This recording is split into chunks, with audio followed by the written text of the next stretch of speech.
Hello guys, একটা পোলে আমি এক বাটি বেসন দিয়ে দেব।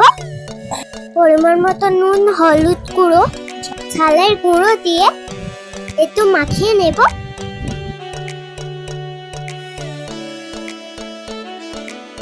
তারপর আমি এই পরিমাণ মতন জল দিয়ে গুলে দেব। গোলা হয়ে গেলে আমি অল্প পরিমাণ সোডা দিয়ে দেব। তারপর একটা কড়াই আমি তেল নিয়ে নেব। তারপর পরমা শাকটাকে আমি কলা বেসনের মধ্যে ডুবিয়ে দেব। তারপর আমি গরম তেলে ছেড়ে দেব।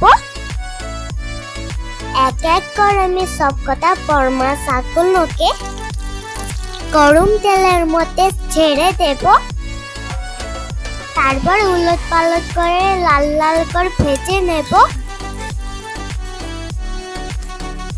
সবগুলো ভাজা হয়ে গেলে আমি একটা পাত্রে তুলে নেব।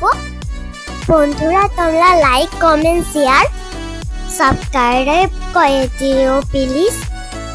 পরমা শাকের পকোড়াতে খেতে অসাধারণ হয়েছিল। ওকে, বাই।